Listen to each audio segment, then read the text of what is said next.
एक समय की बात थी। एक गांव में गौरी अपने पति के साथ रहा करती थी। वो बहुत ही ईमानदार और मेहनती थी, लेकिन किस्मत उसका साथ नहीं दे रही थी। वो बहुत ही गरीब थी।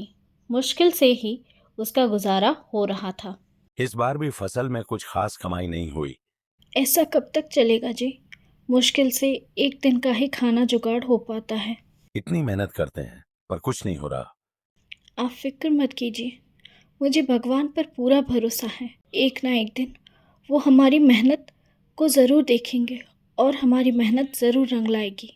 उसके पास खाने पीने का मुश्किल से इंतज़ाम हो पाता, लेकिन गौरी का विश्वास अड़िग था। एक दिन गौरी अपने घर के बाहर बैठी थी कि तभी एक साधु महाराज वहां से गुजर रहे थे। गौरी को देख वो उसके पास आए। बेटी, कुछ खाने को मिलेगा? प्रणाम बाबा, आप बैठिए, मैं अभी लेके आती हूँ। गौरी तुरंत घर के अंदर गई और बाबा के लिए खाना लेके आई और उन्हें दिया। खाना बहुत स्वादिष्ट है बेटा, हमेशा खुश रहो। साधु ने देखा कि गौरी बहुत परेशान है। क्या हुआ बेटा, तुम परेशान लग रही हो? बाबा, हम पूरे साल बहुत मेहनत करते हैं, लेकिन कमाई कुछ नहीं हो पाती। एक दिन का खाना भी बहुत मुश्किल से हम जमा कर पाते हैं।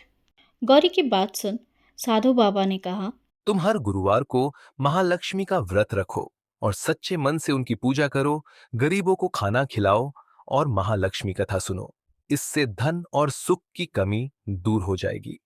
ये बात बताकर साधु महाराज वहां से चले गए।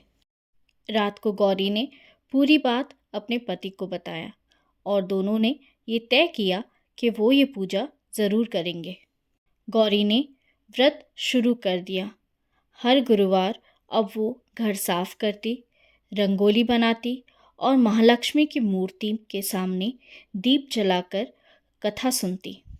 और इन सब के बाद गौरी गरीबों को खाना खिलाती और गरीब बच्चों को कपड़े दान करती। ऐसे ही दिन बीतने लगे। गौरी ने पूजा भी किया और वो दोनों बहुत मेहनत कर रहे थे। उनकी मेहनत रंग लाने लगी। भगवान ने उसे धन, सुख और संपत्ति से भर दिया। ये सब देख गौरी की पड़ोसन सुमित्रा उसके पास गई और उससे पूछा कि वो ऐसा क्या कर रही है। गौरी ने उसे महालक्ष्मी पूजा के बारे में बताया। सुमित्रा बहुत ही आलसी थी, पर पैसों की लालच में उसने पूजा तो किया, पर मेहनत बिल्कुल नहीं की। कुछ दिन ऐसे ही बीत गए और सुमित्रा के पास पैसों की और कमी होने लगी। गौरी, तुमने मुझसे झूठ क्यों बोला कि पूजा की वजह से तुम्हारी स्थिति बढ़ी है, जबकि ऐसा कुछ भी नहीं हो रहा? तब गौरी ने उसे समझाया, तुम्हें भगवान पर भरोसा होना चाहिए और तुम्हें मेहनत करनी चाहिए। बिना मेहनत और परिश्रम के भगवान भी साथ नहीं देते। अब धीरे धीरे गांव वालों ने भी ये व्रत किया और उनके जीवन में बहुत चमत्कारी बदलाव आए।